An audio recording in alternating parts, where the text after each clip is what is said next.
are going to focus on the first few sections. There is really no calculations in this chapter. It's mainly discussion of the intermolecular forces, phase changes, and properties of liquids as well. So we're going to start off by looking at what are intermolecular forces. So basically, when you hear the word intermolecular forces, it's the forces between molecules. So basically, as you can see here, it says the attraction between molecules are not nearly as strong as the intramolecular attraction. So if you look at this molecule, this is HCl, right? This is HCl. In the lab, if we want to work with HCl gas, or just any molecule for that matter, it could be water, it could be any molecule, we don't work with just one molecule, right? Because we learned it back in chapter 3 that we learn about the Avogadro's number, that 1 mole is equals to 6.02 times 10 to the 23 molecules. So for example, let me write it down here.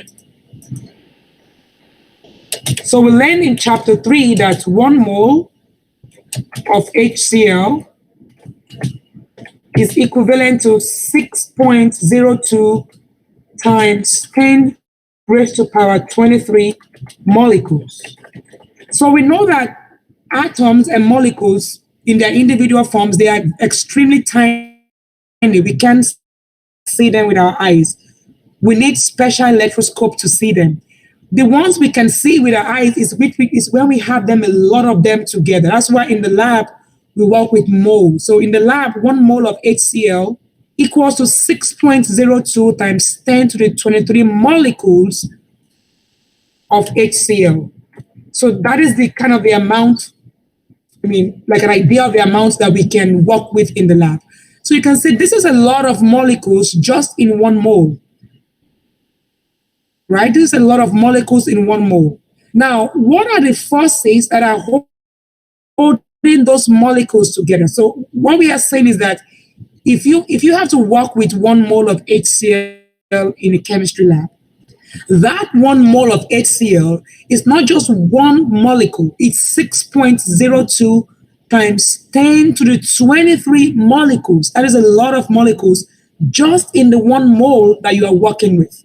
Now, what are the forces that hold all these molecules together, that they are not that they are not breaking down? The forces holding them together is what we call the intermolecular forces. So intermolecular forces is a force between molecules that is holding them together. It is different from intramolecular. Now, look at HCl. The force of attraction between H and Cl, we know it's covalent bond. That one is called intramolecular force or intramolecular attraction. But when we have several HCl's, like in the case of 1 mole of HCl, we have 6.02 times 10 to the 23 molecules. When you have that much amount of HCl, that force is holding those HCl's together.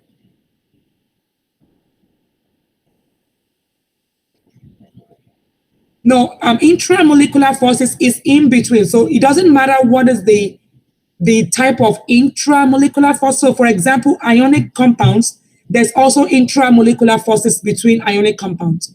There's intramolecular forces between covalent compounds, right? So basically, intermolecular forces is the forces between molecules or between compounds. So for example, NaCl is ionic compound, right? NaCl is ionic compound.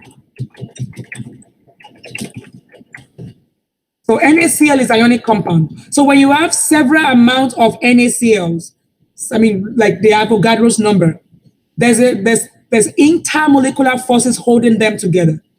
So what we are going to be looking at in this chapter is that, well, we know that we have covalent compounds, we have ionic compounds, right? So far we know that in this course.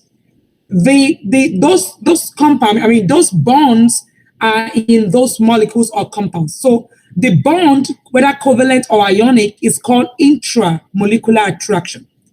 Now, because we don't just work, if you want to work in the lab with salt, with NaCl, you're not going to work with one NaCl, right? You're going to work with that. I mean, 1 mole of NaCl is 6.02 times 10 to the 23 molecules of NaCl. So the force attracting, keeping all of those compounds of NaCl, the force of attraction between all the compounds of NaCl is called the intermolecular interaction.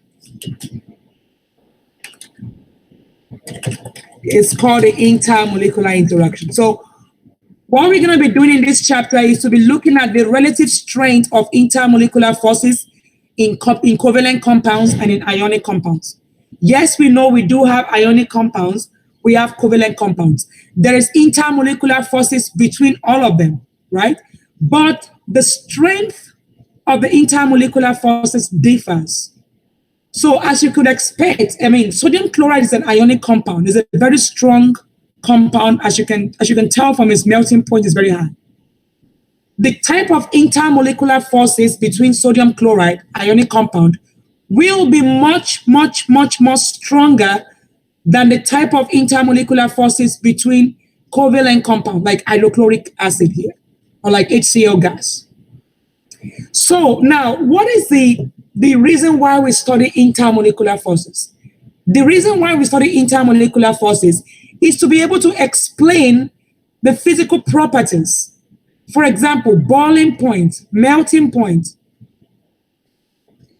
Exactly, that is just, yes. Intramolecular forces hold the atoms together. Intermolecular forces hold the molecules together. Yes, that is correct. So the reason why we study the intermolecular forces is to be able to explain, is to give us a better idea of their differences in the differences of physical properties that we observe in these molecules. For example, physical properties like boiling point, melting point, viscosity, all of those things are physical properties. And as chemists, we know that these physical properties help us to identify compounds. So if you have an unknown compound somewhere, you can basically test the physical properties and be able to know what type of compound do you have. So now the intermolecular forces is what is going to be give us idea why some compounds have high boiling points and some has lower boiling points. It will give us idea why a compound like sodium chloride, salt, has a very high melting point, while a compound like sugar, like glucose, for example, glucose C6H12O6, why it has a lower boiling point, melting point than salt. So glucose has a lower melting point than salt, mainly because of intermolecular forces between glucose is much more weaker than the intermolecular forces between sodium chloride, which is ionic compound. So that was a quick overview of what this chapter is all about. We are going to be looking at a series of different molecules, and we're going to compare their intermolecular forces between them. So we're going to do that in this chapter. When we are done with that, we are going to look at liquids, properties of liquids like viscosity, surface tension, and then that's where we end this chapter. It will be continued in chapter 13 next semester, 14-12. Now, I want to look at state of matter. The fundamental difference between the state of matter is the strength of their intermolecular forces, as we can expect. Now, basically, a gas, for example, chlorine gas, if you release a gas anywhere, it basically just kind of move everywhere. It disperses everywhere because the intermolecular forces between a gas, now it will be, the right phrase will be, the stronger the intermolecular forces, the higher the melting point. So the phrase will be better put as, the stronger the intermolecular forces, the higher the melting point. So yeah, that's a good one. So basically, if you look at chlorine, bromine, and iodine, now chlorine is a gas. I mean, CO2 is a gas here. You can see that, I mean, as you can tell, a gas can easily disperse around the room because the intermolecular forces in a gas is very weak. Because look, if the forces holding the molecules of a gas is weak, then the gas can just disperse randomly. A gas can just fill the room and disperse randomly. So a gas moves everywhere because the forces holding the molecules in gases together is very weak. When the force is very weak, and that force is called the intermolecular forces, when it's very weak, then the molecules will be free to run loose and just go everywhere. Compared to liquid, the intermolecular force of attraction between liquid is also weak, but is stronger than gases. That is why a liquid, when you pour it, it will not go that far. It will just flow and then stop. But a gas will just spread much more in a larger area than a liquid. I mean, a gas will fill up the volume of the container as opposed to liquid. Now, a solid, for example, a crystalline solid is stable in one space because a solid, the particles in a solid are tightly packed. The intermolecular force of attraction between a solid is very strong, so they stay in one place. So you can see that we can distinguish between the physical appearance, the physical properties of a molecule by looking at the intermolecular forces.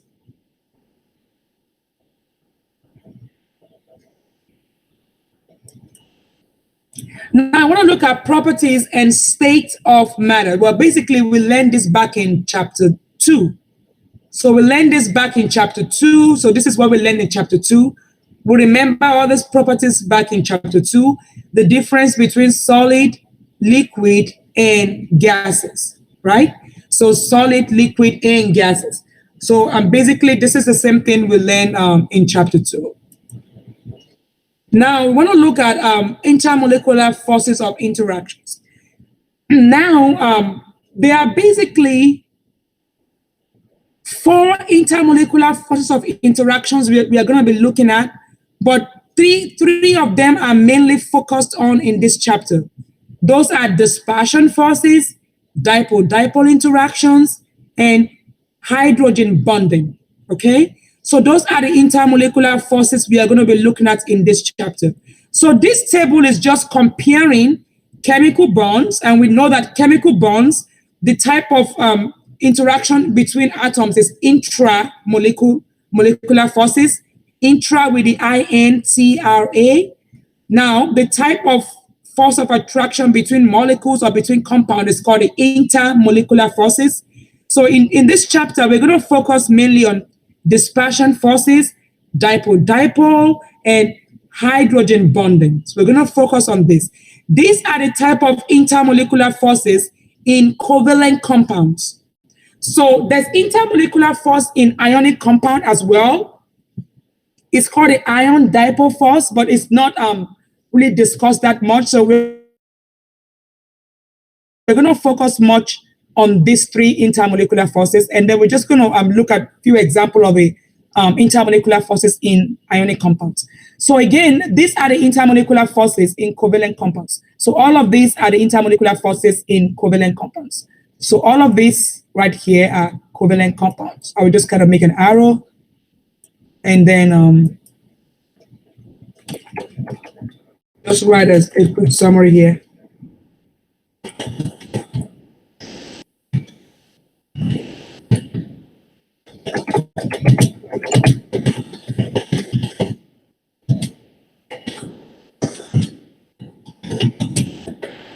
All right, so this intermolecular forces, now there's ion dipole force. Ion dipole force is present in ionic compounds. We are going to learn that, but we are going to spend more time on the forces between covalent compounds. Ion dipole forces are present in ionic compounds.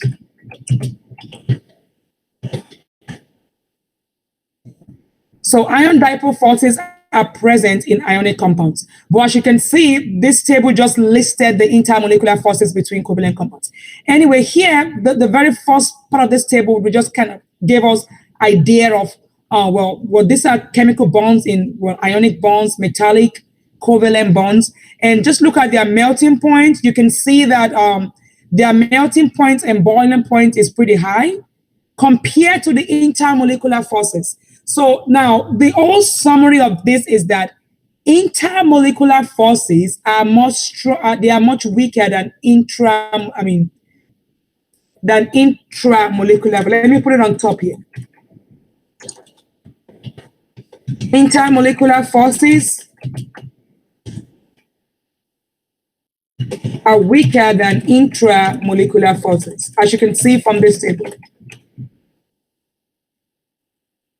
So if you look at this little thing that I have up here, just focus on this that I have up here in red. Intermolecular forces, they are weaker than intramolecular forces.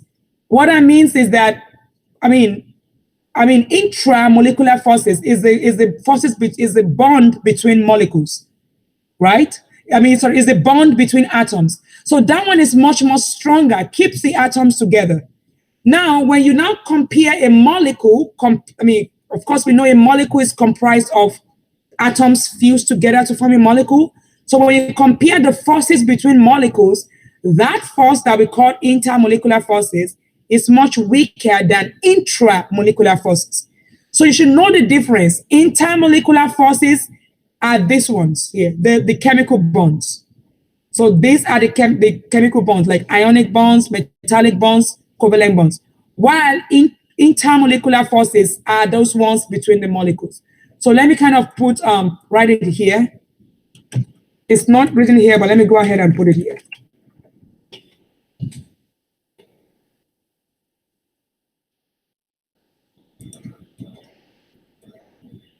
So all of these here are the intramolecular forces.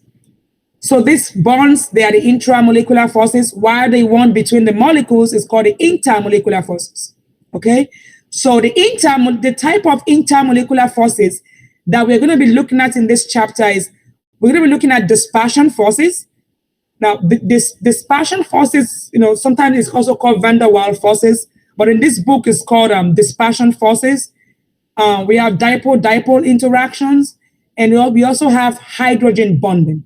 So we're going to spend time looking at these intermolecular forces, and spending time on it is just being able to distinguish it when you see the molecule. So it's very, very, it's very straightforward to know. All we need to know before we can distinguish is just to know our polarity, which one is polar, which one is non-polar.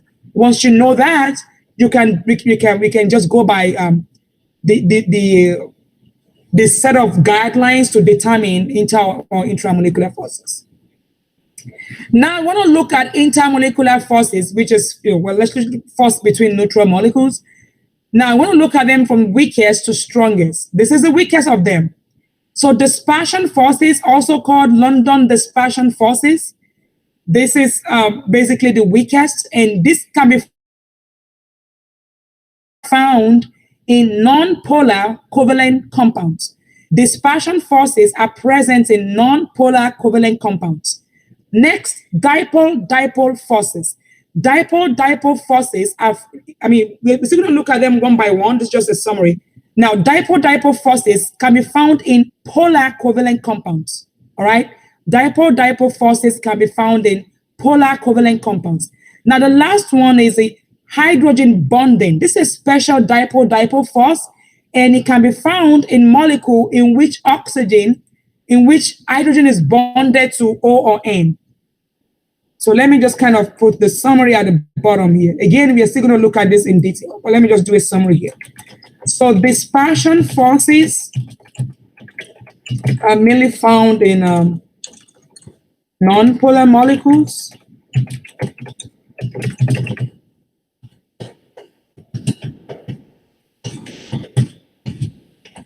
And we're going to break all of them down. So this is just an overview. We're going to break everything down.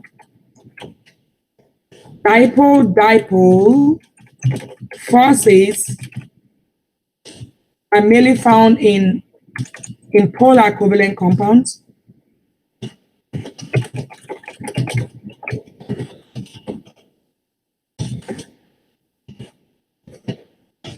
And the last one is hydrogen bonding, are found in molecules in which hydrogen is directly, and I'm going to kind of capitalize that word directly because it makes a big difference, is in which hydrogen is directly bonded to N and O.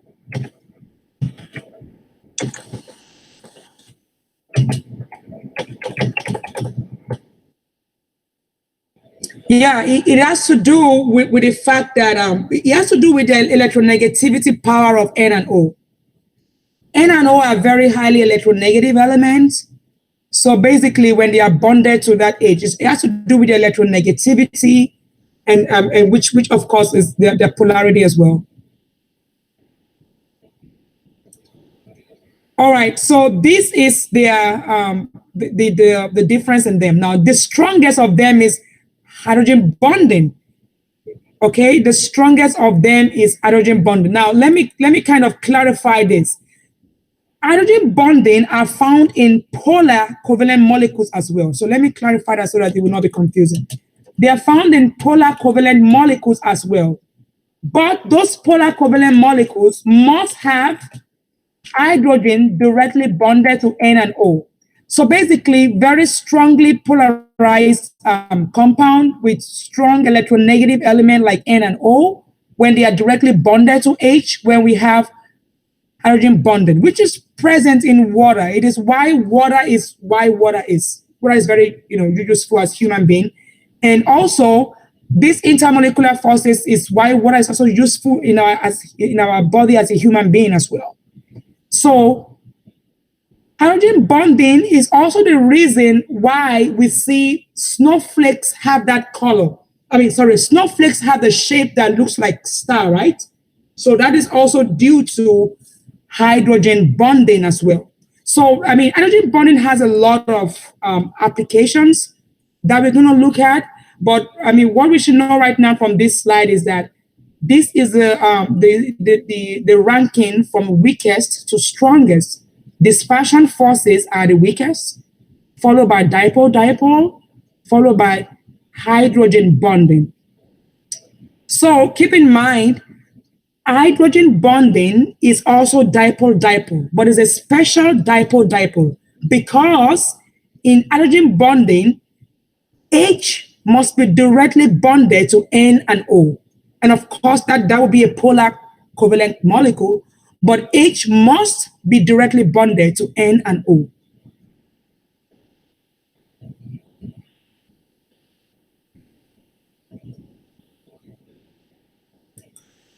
All right, so dispersion forces are found in non-polar covalent molecules. Non-polar. So if you are given like 3 or 4 molecules and you are told to distinguish which of them will be dispersion force, which of them will have dispersion force as their intermolecular force of attraction, which of them will be hydrogen bonding, which of them will be dipole-dipole, you just need to determine their polarity. Would it be polar? Would it be non-polar? That's all. Once you determine the polarity, then you can determine. So that is why I gave this summary. Like I said, we're still going to look at this one by one, but it's just a good overview summary. Dispersion forces are found in non-polar covalent molecules. So they are found mainly in non-polar covalent molecules.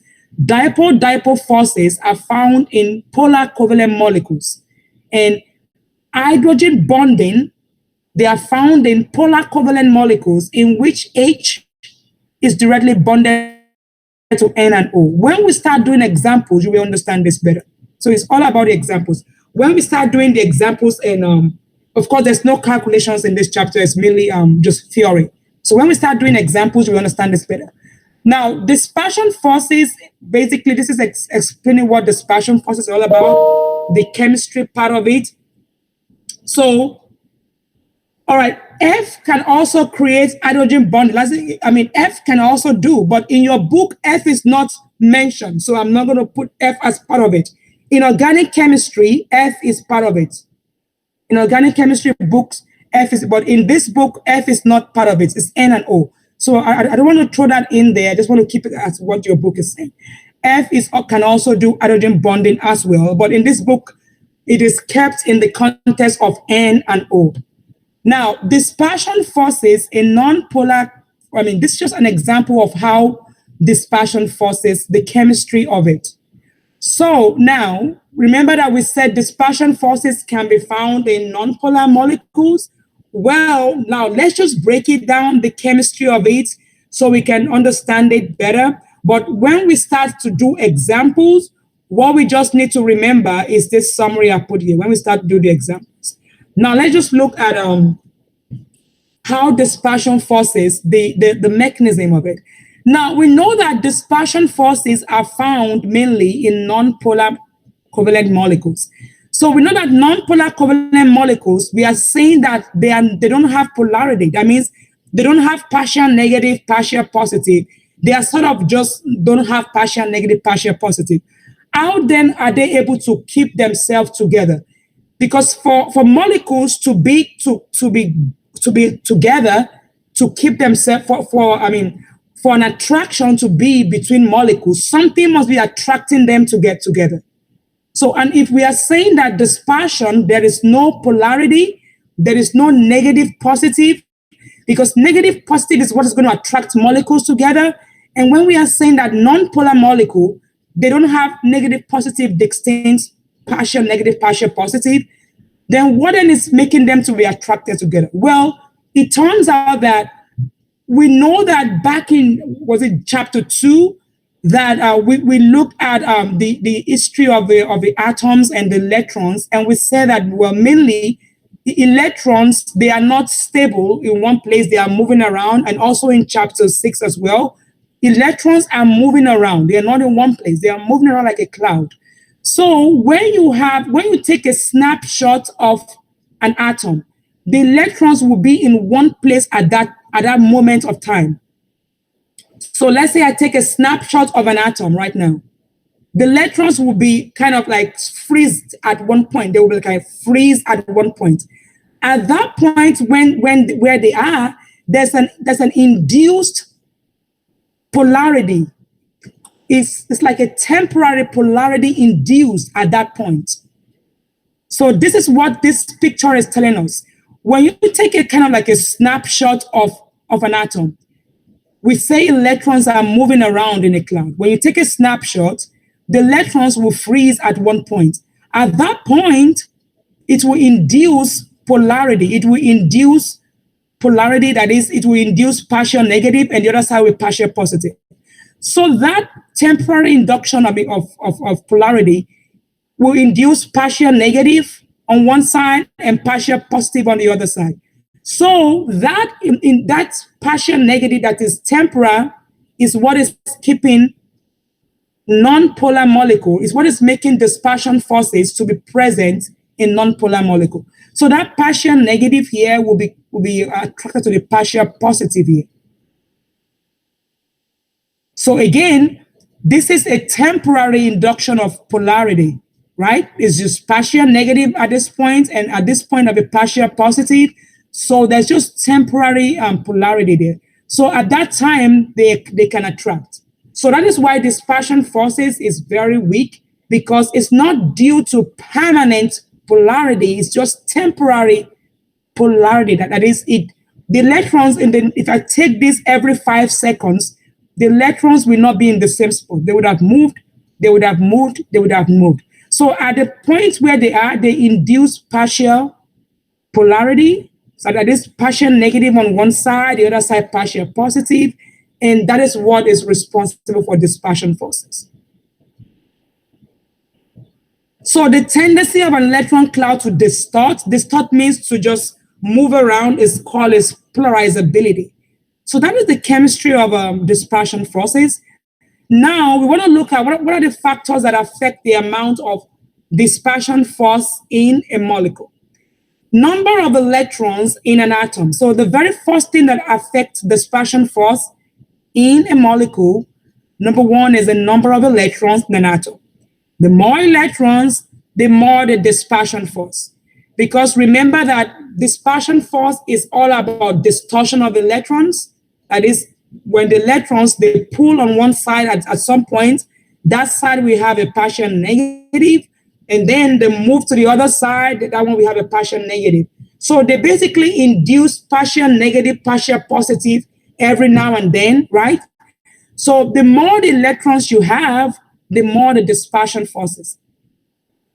Next is size of the atom or molecule, the molecular weight. The more the size of the atom, the more the dispersion force. And then lastly is the shape of molecules with similar masses. So a very good example here is N-pentane and neopentane. So basically N-pentane, this is an organic molecule. The chemical formula is C5H12. Neopentane, the chemical formula is C5H12. Both of them have the same molecular mass. Why then do N-pentane has a higher boiling point than neopentane, as you can see here? It is because of their shape. N-pentane is kind of like a linear molecule. That means that it gives a larger surface area, which will enhance intermolecular contact. That it will enhance contact with other partial negative in the other molecule. But neopentane is more like a ball, like a spherical shape. So it doesn't give enough of surface area for intermolecular attraction to happen. So that is why neopentane has a weaker, even though both of them have dispersion force between them. I mean, C5H12 is a non-polar molecule. Let me just kind of draw what I'm talking about. This is the structure of C5H12. It's an organic molecule.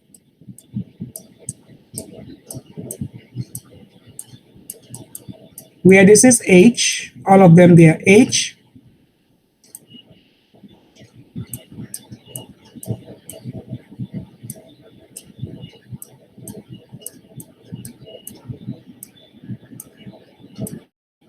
So as you can see, whenever you see an organic molecule like this with the same atom all around, typically hydrogen, it is a non-polar molecule. The reason why I'm drawing this is just to show us that C5H12 is pentane. This is pentane. This is a straight chain pentane, an organic molecule.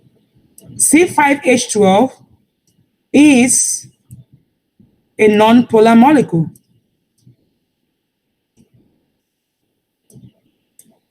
Because it's a non-polar molecule, the type of intermolecular force of attraction between its molecules is the dispersion forces.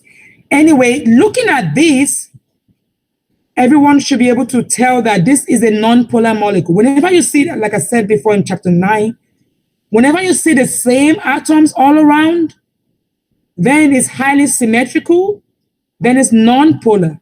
So this is a non-polar molecule. So non-polar molecules have dispersion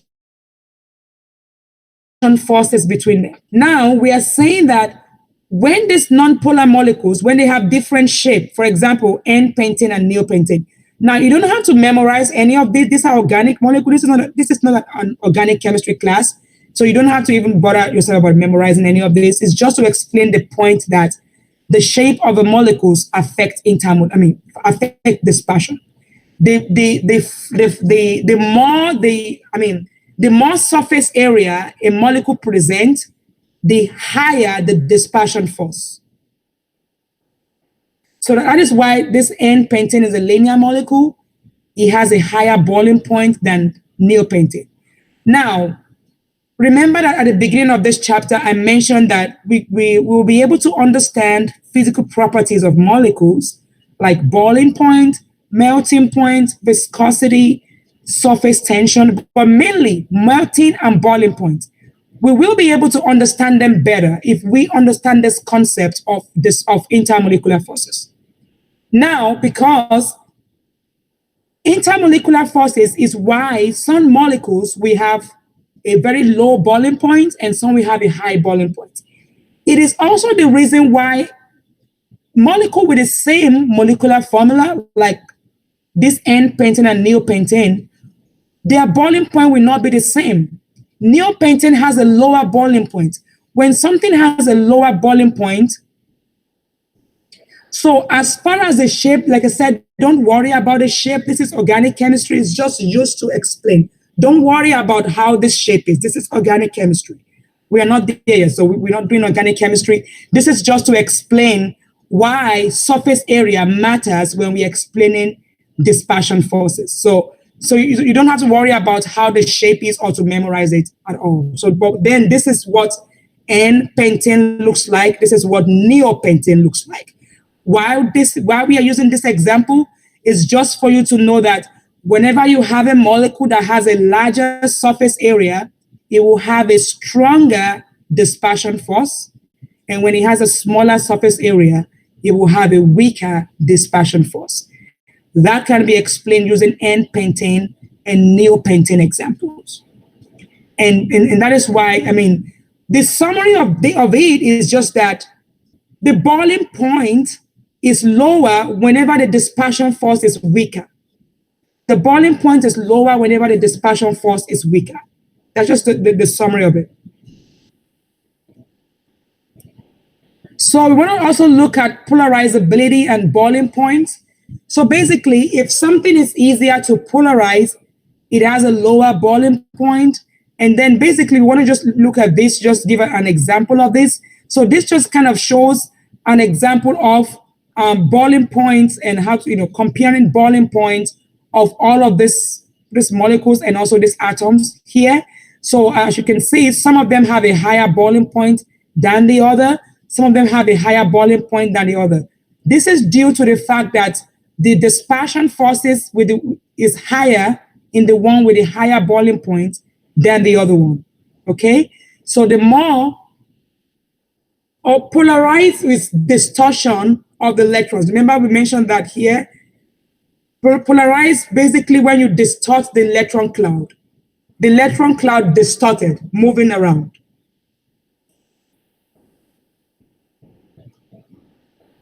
So basically, if something is easier to polarize, it has a lower boiling point.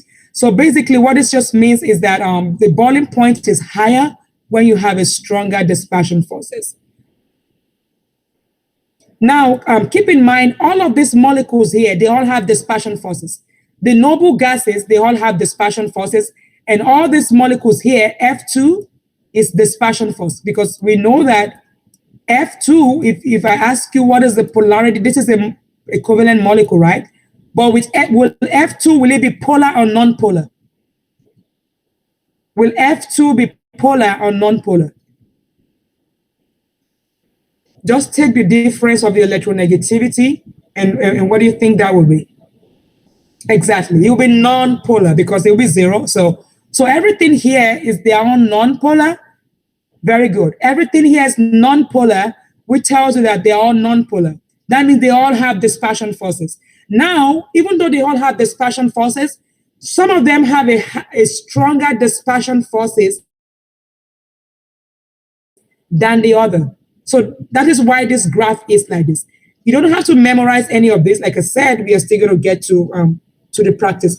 The practice is pretty straightforward. All we're going to be looking at is just a bunch of molecules like F2, HCl, NaCl, and compare their intermolecular forces. That is, which one will be dispersion, which one will be dipole-dipole, which one will be hydrogen bonding.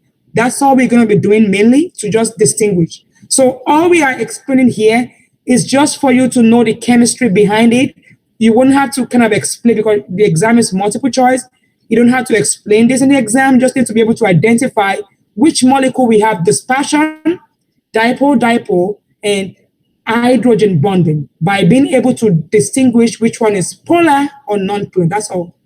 So now let's look at dipole-dipole interactions, which is present in polar molecules.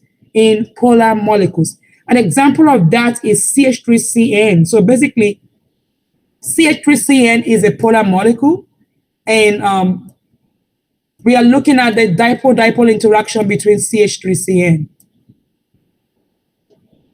So this is basically what CH3CN looks like. And there's a triple bond to N.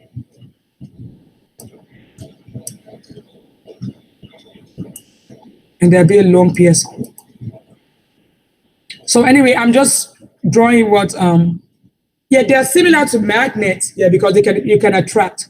So because dipole-dipole interactions, what it means is that we are dealing with a molecule that is polar, which means there's a partial negative on one side and there's a partial positive on the other side.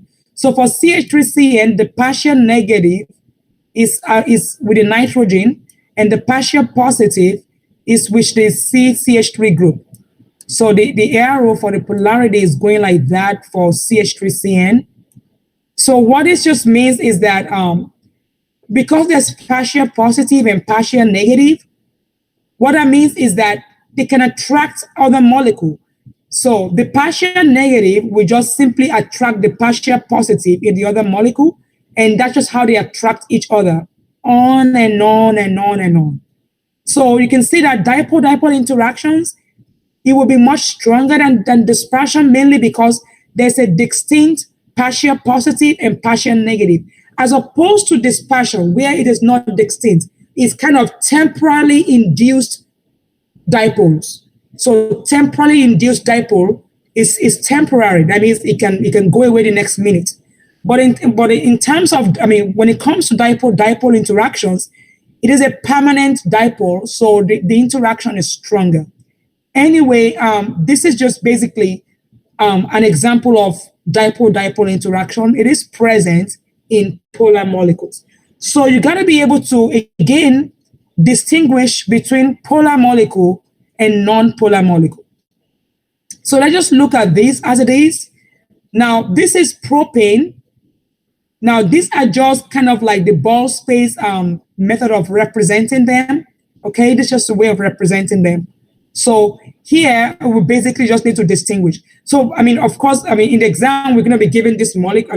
If we are given molecules, it's going to be the full structure, because you wouldn't have to be trying to figure out what does this color represent, okay? But by the way, whenever you see red in chemistry, it's oxygen. And whenever you see blue, it's nitrogen. Whenever you see black, it's carbon. Whenever you see other small white, it's hydrogens. So, but again, in the exam, it will be all spelled out. You wouldn't have to guess which one is what, because it will be all spelled out. All right, so look at all of these molecules, and we're basically comparing their polarity. So basically, this is their polarity. As you can tell, the polarity increases from one end, from left to right. This one right here, the propane is non-polar. The dimethyl ether is polar, but the polarity is not as much. I compare it to acetaldehyde and compare it to acetonitrile. So the polarity, the summary of it all is that as you increase the polarity, we increase the dipole-dipole interactions. What that means is that the boiling point increases.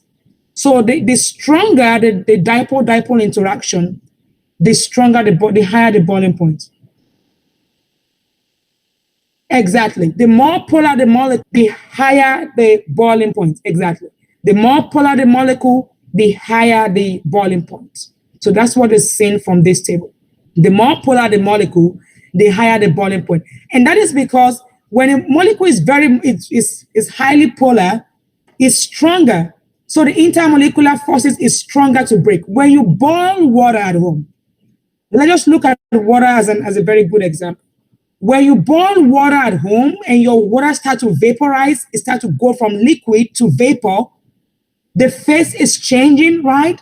When the phase changing, you are not breaking down water molecules, right? You are not breaking down H2O.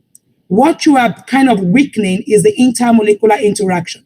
So when you boil water, we are not breaking down H2O. No, we are not doing that. What we are doing is breaking apart the intermolecular interaction that exists between one H2O and another H2O. So when we boil or melt, what we are doing is weakening the forces. Yes, dispersion force bonds will be dispersion, we call it forces, will be the lowest boiling point. Yes, that is correct. Dispersion forces will have the lowest boiling point because they are the weakest. So whenever we are comparing, but although dispersion forces, when you come to them as well, they also have ranking. Some molecule with dispersion forces has very high boiling point than the other one with dispersion forces due to those reasons that we gave. So, but when you want to compare dispersion, dipole, hydrogen bonding, dispersion forces will typically have a lower boiling point because it's weaker. So when you boil water and you go from liquid to vapor, what you are doing is weakening the intermolecular forces. So when you weaken it, it breaks, it start weakening, and then your liquid will start escaping and becoming vapor. When liquid water becomes vapor, all you are doing is weakening the hydrogen bonding between water. You are not breaking the covalent bond. You are not breaking the covalent bond. You are weakening those dispersion forces. You are carrying out, the hydrogen bonding. You are carrying out a physical process, not a chemical process. To break H2O down, then that becomes chemical process. But then when you do phase change, when you go from liquid to gas, gas to liquid, it is a physical process. All you are weakening are the intermolecular forces: dispersion, dipole, hydrogen bond.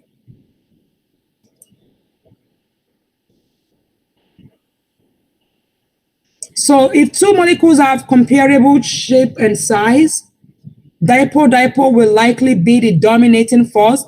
If one molecule is less than the other, dispersion force will likely determine its physical properties. So yes, we're still going to compare atoms of molecules. So basically, when you heat up your molecule, we're talking about molecule now, not the atoms. When you heat up your molecule, for example, you heat up water, heat will help you to weaken the intermolecular forces between water. It will weaken it, and then water will go from liquid to gas when you heat up water, because it basically weakens that intermolecular forces. That's how it affects the molecule. All right, so this is just a graph again showing us the boiling points essentially, and then we want to just kind of compare what we've learned right now. So if you are comparing CH4, NH3, HF, so let me kind of write it here.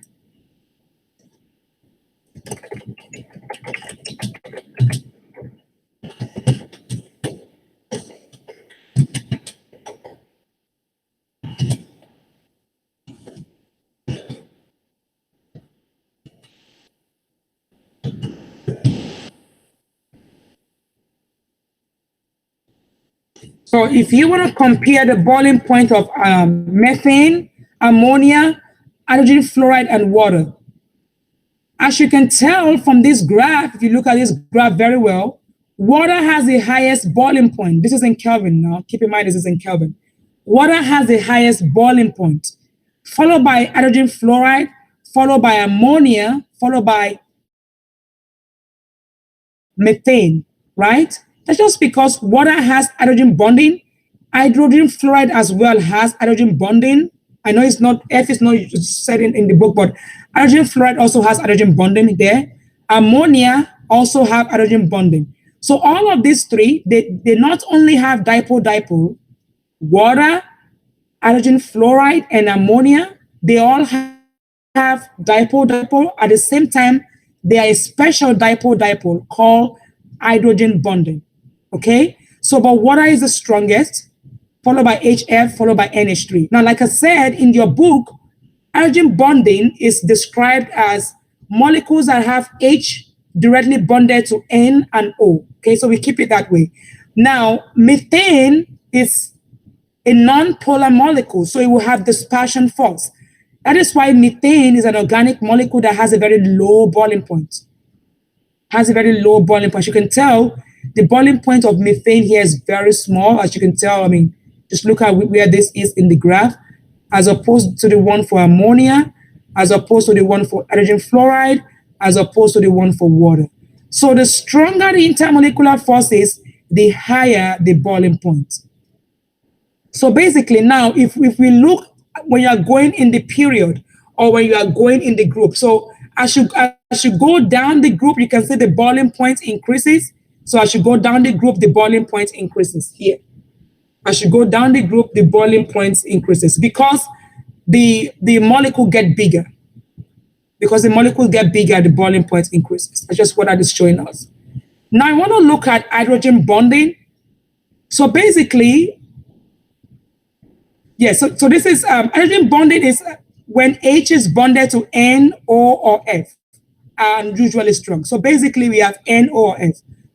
So N, O, or F is what we are targeting whenever we are looking for hydrogen bonding. So whenever H is directly bonded to N, O, or F, that is when we know that the molecule has hydrogen bonding there. So F is also mentioned here. Now, see, look at water here. Well, of course, you can see this dotted line. Whenever you see the dotted line, it is the intermolecular forces. So this is hydrogen bonding between water, hydrogen bonding between hydrogen fluoride, between ammonia. So these are the hydrogen bonding between them. So hydrogen bond is mainly the attraction between hydrogen atom and a highly electronegative atom like N and O or F. So basically what that means is that whenever H is directly bonded to N and it comes into contact with another, electronegative atom in a hydrogen bonded molecule, then there'll be a force of attraction between them. So all of these are hydrogen bonding between these molecules. Hydrogen bonding, they are special type of dipole-dipole interactions where H is bonded to N, O, or F. So this basically is what forms hydrogen bonds. When N is directly bonded to H, O is directly bonded to H, and F is directly bonded to H. As you can see, all of these are highly electronegative elements. Because they are highly electronegative element is why they have hydrogen bonding. So basically, when something is highly electronegative, what happened is that they pulled electrons away from hydrogen, making hydrogen to be partially positive. And what it does is that it bears the protons of hydrogen. When something is partially positive, it will attract another partially negative or negative somewhere else. So because the electron is sort of severely pulled away from hydrogen from these electronegative elements, sorry, that is supposed to be negative. Because the electron is severely pulled away from hydrogen from these electronegative elements, it makes hydrogen vulnerable to other highly electronegative elements, and it kind of have an attraction for it. So that's just what causes hydrogen bonds. And it is the reason why water is water. It is a reason why we can explain many phenomena that we see. For example, snowflakes have this shape, right? Mainly because of hydrogen bonding. Whenever we have hydrogen bonding in water, it forms a kind of array, like a definite array like this, and they are kind of like at a specific kind of like distance from each other. So whenever water freezes, whenever we see a snowflake, it has this color, it has this shape. The shape is due to hydrogen bonding. Now, why is it that whenever we freeze water, it kind of expands in the freezer? It is also due to hydrogen bonding. When you freeze your water, it becomes solid, right? When it becomes solid, we know that what is happening is that the liquid water is becoming solid due to that hydrogen bonding between the molecules of water. Now, because hydrogen bonding exists between the molecules of the water to cause it to freeze, the length of the bond in hydrogen bond is longer than that of the regular bond in water. That is why when you freeze water, the molecules are fusing together. Therefore, the hydrogen bond, because of the length of the bond, it makes the water to kind of appear to expand, because the bond, this hydrogen bond, again, is the one that is present between molecules of water. When you freeze it together, that bond is longer than that of the regular bond in water. So that is why when you freeze water, it expands due to hydrogen bonding that has a longer length of bond than the regular bond in water. So when you freeze water, it expands so much, as you can see from this illustration given here. It basically expands due to hydrogen bonding. That's also the reason why snowflakes kind of come out with this kind of shape like this, mainly due to hydrogen bonding. You can see all of these are hydrogen bonding formed in the snowflakes, and that is just why the snowflakes come out with this shape. So the summary of it all is that hydrogen bonding is present in the molecules, is the intermolecular force present in the molecule of water. And because intermolecular force has an influence on the physical properties of water, I'm using water as an example. It could be any property. It could be any molecule. Because intermolecular forces influences the boiling point, melting point. That is why whatever the intermolecular force is, it will affect the boiling point and the melting point. In this case, we are looking at freezing. Freezing is a phase change, right? When you put water in the freezer, it freezes. So it's just due to the hydrogen bonding as well.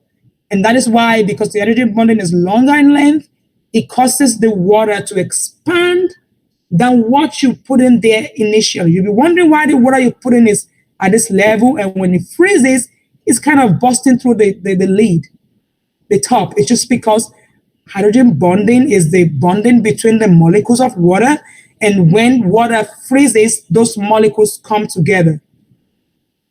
Okay, thanks for letting me know.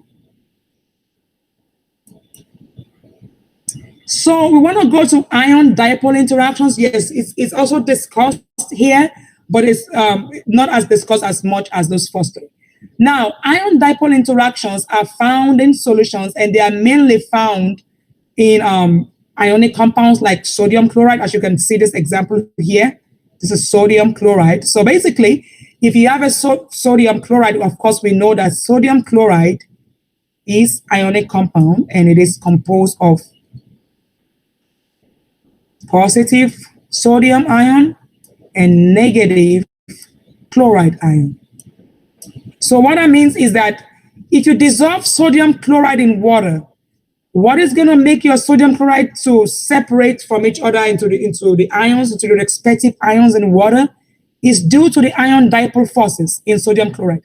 The positive charge of sodium will attract the negative charges in water, the partial negative charges in water, and then it will basically pull the sodium ion away from the chloride ion. That is why sodium chloride is very soluble in water. When you put in water, it separates it completely into its respective ions. Remember, strong electrolyte. So this is part of why sodium chloride is a strong electrolyte as well. So, and as you can tell here, chloride ion here, it is negative, and we attract the partial positive in hydrogens.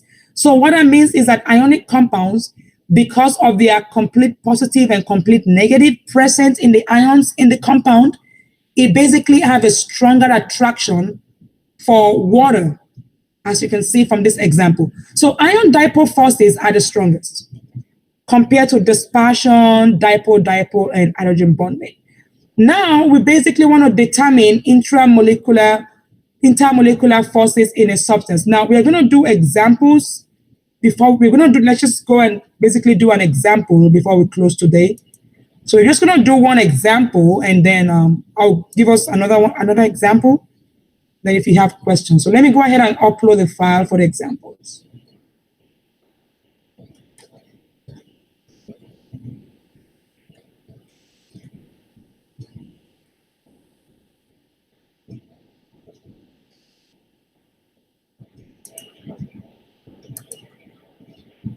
Okay, good.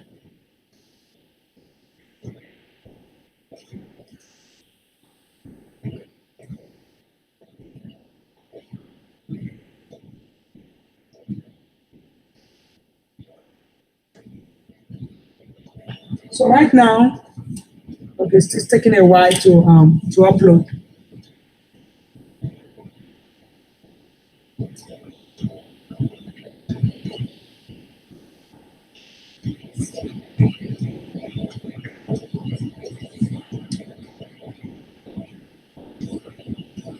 Okay, let me go ahead and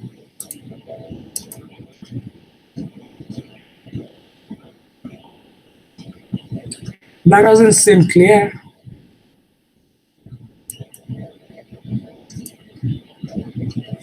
Okay, I will just kind of write this. I'll write down the question.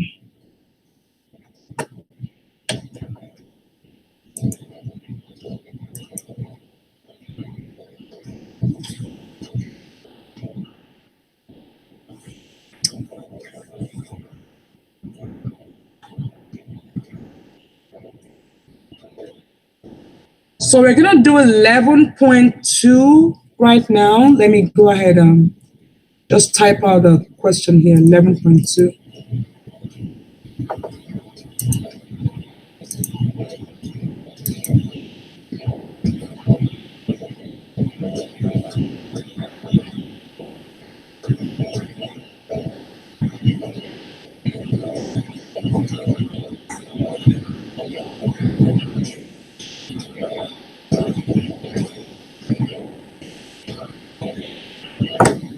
So I'll just type out the question quickly.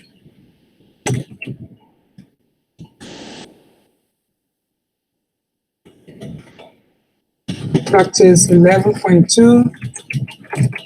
List the following substances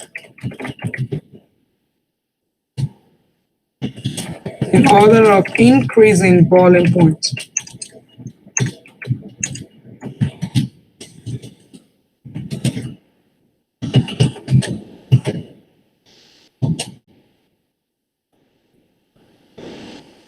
BaCl2, H2, CO, HF, and Ne. So this is the question. You want to list these substances in order of increasing boiling point.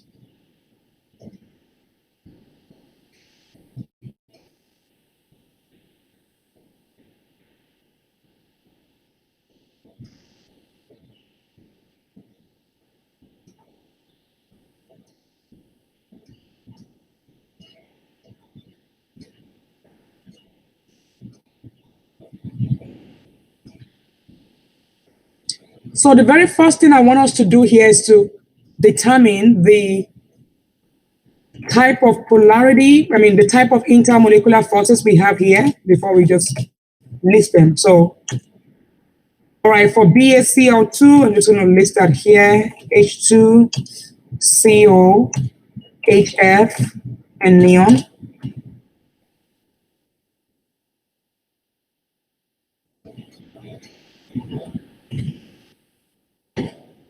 So for BaCl2, do I have 5 here? Yeah, I have 5 here. So for BaCl2, what type of intermolecular force should be in BaCl2? What type of now BaCl2 is an ionic compound. We should all know that. Yes, so ion dipole. So this is ion dipole forces here. So this one, right? Up here, let me just use this thing to write. So this is gonna be ion dipole.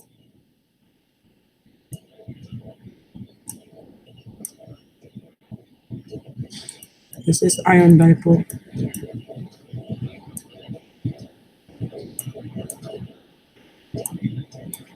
Now, what about H2? What type of, based on what we learned today, what type of intermolecular force should be in H2?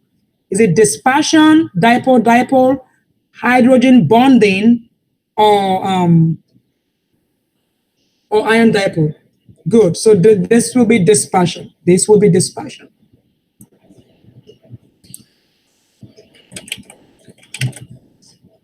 And then what about CO? What about CO?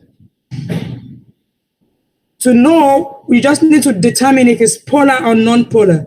Because it's just two molecules, you can use your electronegativity table to take the difference. If you don't know how to do it, because it's just two molecules, two atoms, take the difference between the electronegativity. The electronegativity of carbon is 2.5, that of oxygen is 3.5, so it's 1.0. So remember the yardstick I gave us, how to determine if something were to be polar or not polar? Yes, so CO will be dipole, because it's polar. What about HF? HF is one of those in which H is directly bonded. Very good. HF will be hydrogen bonding. And the last one that may look a little bit tricky is the noble gases. Whenever you see noble gases, is dispersion. When you see noble gases, it's dispersion. So any question on that?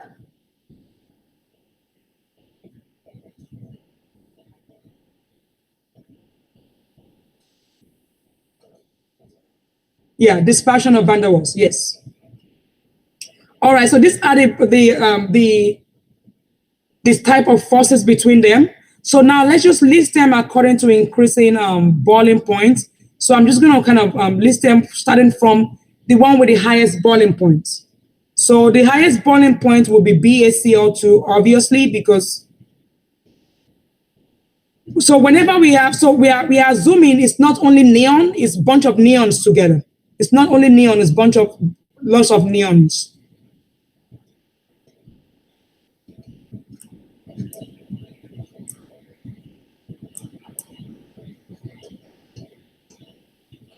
Because neon is a gas, so when you release gases, the intermolecular forces between gases is dispersion. So that is less than what? So now that is the strongest. The weakest of them will, now remember that dispersions are the weakest, right? Dispersion are the weakest. Now the catch is this: which of them will have a stronger dispersion force? H2 or neon? You got to look at the molecular weight. Whenever there are two dispersion, just look at the molecular weight. Which one has a bigger molecular weight? Neon or H2? Which one has a bigger molecular weight? Exactly. Neon has a bigger molecular weight. So neon will be stronger dispersion than H2. So H2 will be the smallest boiling point of them all, followed by neon. Remember, both neon and H2, they are both of them are dispersion. The only way we can tell which is the stronger dispersion is molecular weight. The one with the smaller molecular weight will be the lowest dispersion. So now we are comparing CO and HF. Now, between CO and HF, which one is stronger? From what I explained today, dipole or hydrogen bonding, which one is a stronger force? Dipole or exactly?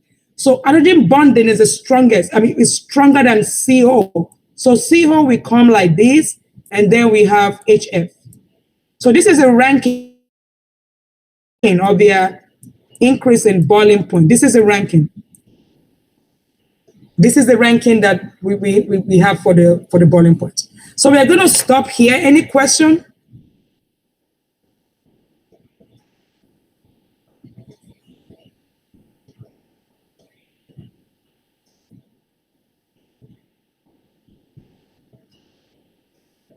Any question?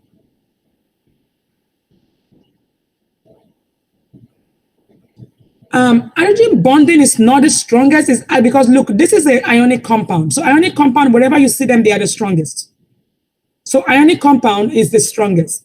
Now, if this BaCl2 is not there, then we can say HF will be the strongest. But because BaCl2 happen to be there, ionic compound, they are much stronger than covalent compound. Just think of salt and sugar. When you want to melt salt, it's almost impossible. It takes time. But sugar, you can easily melt. So whenever ionic compounds are present, they are the strongest. Any more questions?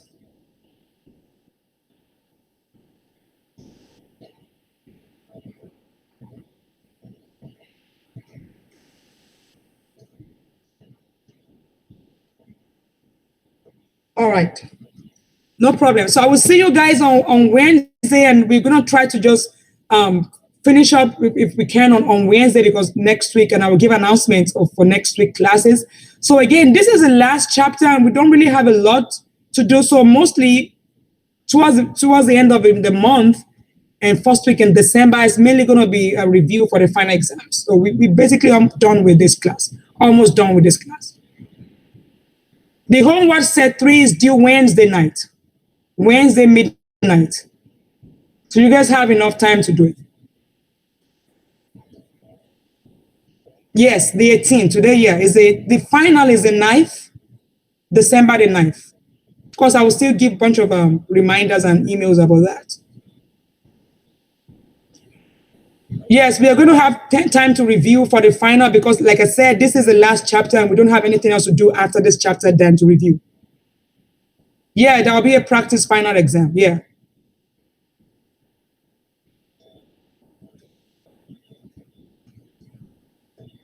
So I will see you guys. I have another class. I will see you guys on Wednesday. Have a good afternoon.